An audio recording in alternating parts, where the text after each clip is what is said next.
Mtazamaji, unakumbuka siku 4 zilizopita mkaguzi wa bajeti ama the controller of budget anaitwa Margaret Nyakango aliweza kutoa siri kubwa katika kamati ya majadiliano ya amani ambayo inaendelea kule upande wa Bomas, ambapo alielezea matatizo na kuelezea mambo mengi ambayo yanaendelea behind the scene katika fedha, katika mishahara, katika rushwa ambazo zinaendelezwa na baadhi ya viongozi katika kujilipa mishahara na kujilimbikizia baadhi ya marupurupu ambayo hayapo. The other area is borrowing without a plan. This one I'm using it in a very colloquial sense, in the sense that I have been approving payments of public debt and I've looked at what we are paying for. Many of those things cannot be identified. You just find a name of why we borrowed. You cannot trace it to anything. You cannot tell what the money was spent for, and therefore there was no economic gain from that borrowing. It is just like taking Fuliza and then you go to the bar and drink it all. You go back home, you'll find your family hungry, and you'll find all those other things. So I don't really need to gainsay this. That is what we have been doing for a long time.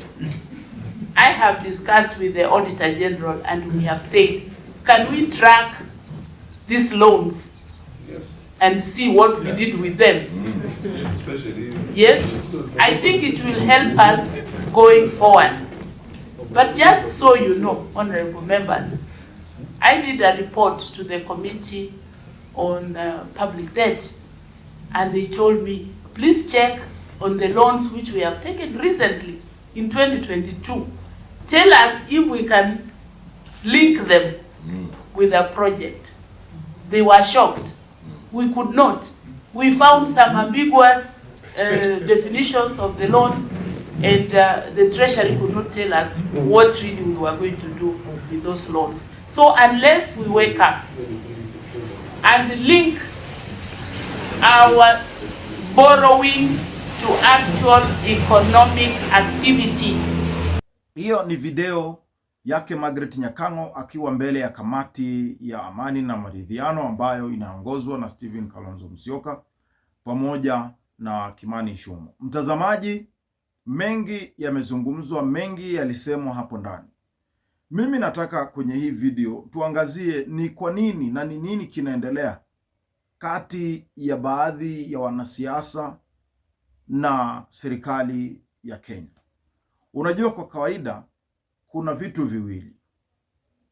Huwa kuna the government of Kenya, and then there is the leaders ambao wako in charge ya the government of Kenya. Unipate vizuri. Kuna serikali ya Kenya na kuna viongozi ambao wamepewa jukumu la kuongoza serikali. Sasa hapo unaweza kujiuliza, je, serikali ni nini? Ama serikali ni nani? Tuachane na hilo.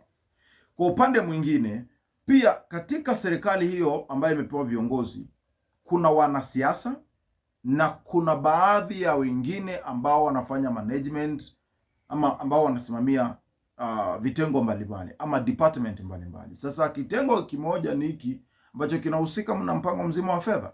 Margaret Nyakango ako na kazi ya kukagua bajeti. Sasa kuna mengi sana ambayo ameyasema, ambapo sasa upande wa kisiasa ama wa wanasiasa haujafurahia na haukufurahia hata kidogo.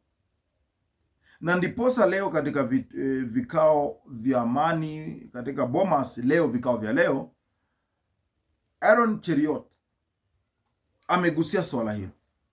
Wakati ambapo Profesa Ndung'u ambaye sasa ni wa Benki Kuu ya Kenya alikuwa mbele ya kamati hiyo akitoa mapendekezo yake na kujielezea hapa na pale kuhusiana na matumizi ya fedha humu nchini na baadhi ya bidhaa ambazo ama mfumuko wa vitu mbalimbali humu nchini. So ndipo Cheriot naye akaingia akazungumza mpango mzima wa kuresign kwa Nyakango. Sasa unajua hii ni serikali moja. Huyu sio mpinzani na huyu sio serikali ati mpinzani na serikali. Hii ni serikali moja. Anyway, tusikilize Cheriot alafu turudi tena. Sasa nikupe kinaga ubaga ni nini ambacho kipo na ni kwa nini haya yote yanaendelea. But not before I make just a small comment. You know, I was not here the day Margaret Nyakango made her confessions, or so to speak. But I find her confession to be a typical Kenyan problem. If you read our constitution, Article 228(5), on the responsibilities and the roles of a controller of budget. Allow me just to read it verbatim so that we have it on record. The controller shall not approve any withdrawal from a public fund unless satisfied that the withdrawal is authorized by law. So here you have the person that the Constitution has given the responsibility of ensuring that any withdrawal from the public kitty is her mandate. Then she comes before the committee and tells us, I have seen this being budgeted elsewhere and I don't know how money is being lost. Surely, with that confession, I thought probably we should have asked her to resign. Because if you are allowing withdrawals through what is now being revealed to the committee and called budgeted corruption, then it means either you are incompetent or you are part and parcel of those that are stealing from us. Ni kwa nini wanasiasa hawaongei lugha moja na viongozi ama na wengine ambao wameteuliwa na Mheshimiwa William Ruto na wengine ambao wamekuwa kazini kupitia vetting? Kwa nini kuna mambo kama hayo? Ukiangalia katika sekta ya elimu kuna mgogoro. Sasa hivi ndipo TSC imeanza kubadilisha wale walimu ambao walifukuzwa kazi kutoka kule Northeastern. Katika mpango mzima wa afya mambo ni mengi ambayo yanaendelea. Sasa katika pia upande wa fedha hapo bado kuna shida. Leo hii pia tumesikia kwamba majaji wengine wameongezewa mishahara, kuna vile marupurupu yao imeongezwa.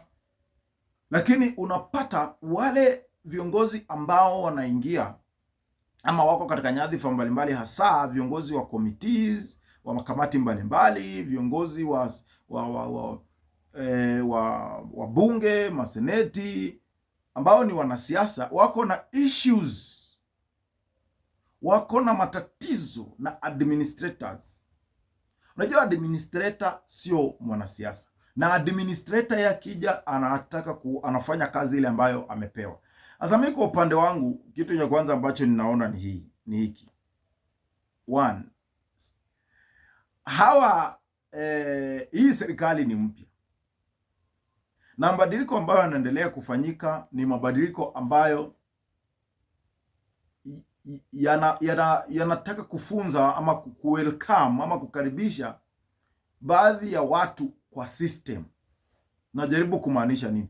Mtu kama Nyakango hajui kama kuna vitu zingine in court unafaa kukanyagia katika taifa la Kenya ukiwa katika nafasi zile.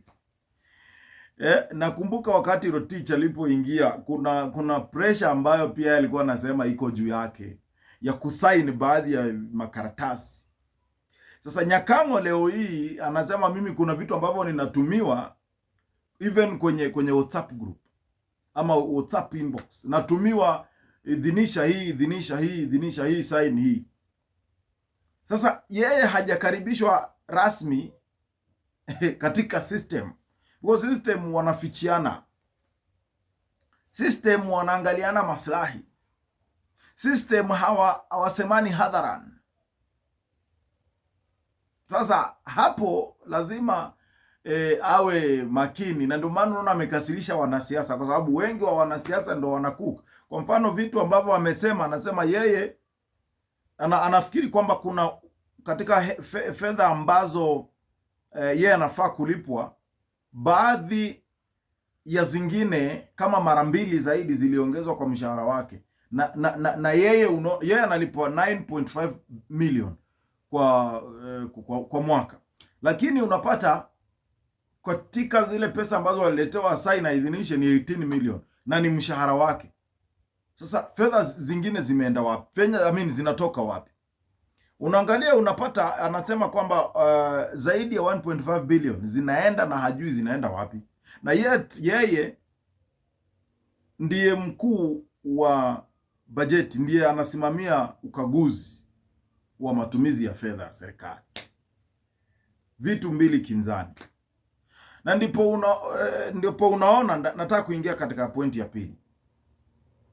Pointi ya pili ni kwamba aidha kuna mtu ambaye wamekosana kisiasa. Unajua, wakati umenitumia ama nimekutumia uidhinishe hii yangu na ya huyu umemuidhinishia, alafu yangu katae, definitely utakosana. Na kwa hivyo kuna wale anafungia macho na kuna wale ambao anafungulia macho, na hiyo ndio inaleta taabu. So Cheriot kuja kusema huyu anafaa kukamatwa, huenda kuna waya, kwa sababu tuseme tu kweli, hii ni Kenya. Sitaki kudanganya kwa mtandao, hii ni Kenya. Kuna vitu vingi ambavyo vinafanywa chini ya maji ambavyo viko kinyume na sheria na havifuatiliwi, na sio kwamba watu hawajui, na sio kwamba wanasiasa hawajui, sio kwamba viongozi hawajui. Vitu vingi sana vinafanywa na sio kwamba wanasiasa hawajui. Lakini sasa wakati ambapo kitu kama hiki kinafanyika, inamaanisha hakukuwa na mapendeleo pande zote. Huenda kukawa kuna mtu ambaye alifungia macho na kuna mwingine, so huyu akasikia vibaya. Sisemi kwamba ni Aaron Cheriot hata kidogo, kwa sababu mimi natoa tu kama mfano, na kwa vyovyote vile si intend kusema ni yeye kwa sababu I wasn't there. Jambo la tatu, mtazamaji, mambo kama haya huwa yakifanyika, unapata kwamba ni mtu anataka kutolewa kazini. Kuna mtu ataumia mahali wakati kuanikana namna hii kumeanza kuwa first. Kuna mtu ako behind, ako nyuma ya jambo hilo, alafu kuna mwingine ambaye huenda akapoteza kazi. Huenda labda Nyakang'o anafahamu ni nini alikisema na ni kwa nini alikisema, na kuna mtu ambaye mahali tu alimwambia lazima hizi vitu zikuwe revealed for a better country, ama kwa manufaa ya Wakenya wengi. Ndiyo utaubeba mzigo, watu watakukashifu, wanasiasa watakasirika, lakini lazima uende pale na uliseme na ulitaje, uanzishe conversation. Na ndicho kitu kilitendeka. Alikuja akaanzisha mjadala, watu wakawa na maswali, viongozi wengine wakababaika, na ndio hili sasa linarudi tena. Wale ambao wanaanza kumkashifu ndio wanaanza kuonekana. Unajua, unashangaa ni vipi kinara wa seneti ama ukipenda majority leader katika seneti anamkashifu mkarabati ama mkaguzi wa bajeti wa serikali. Unajua, hao ni viongozi wakubwa zaidi ambao wanakaa karibu na rais, na hata rais anaweza kuwapigia simu kuwauliza ushauri. So sio kitu rahisi. Kwa hivyo lazima katika serikali ya William Ruto nayo ijue kwamba lazima kwa vitu vingine viende namna ambavyo inafaa kuwa, na kulingana na ile quote ambayo ametoa kwenye constitution Aaron Cheriot. Sasa sisi tunangoja kuona kama Nyakang'o atakamatwa au ataulizwa maswali. Sio tu kwamba Cheriot amesema, bali kulingana na katiba ambayo yeye amequote, na akapendekeza kwamba akamatwe kwa sababu alisign pesa ama fedha ambazo hakufaa kusign, na anajua na katiba inampatia ruhusa na sheria ya kukataa ama kukubali, basi yeye anafaa aulizwe maswali zaidi. Kwa hivyo sisi tunangoja kuona iwapo hili litatendeka. Tupatane katika video ijayo.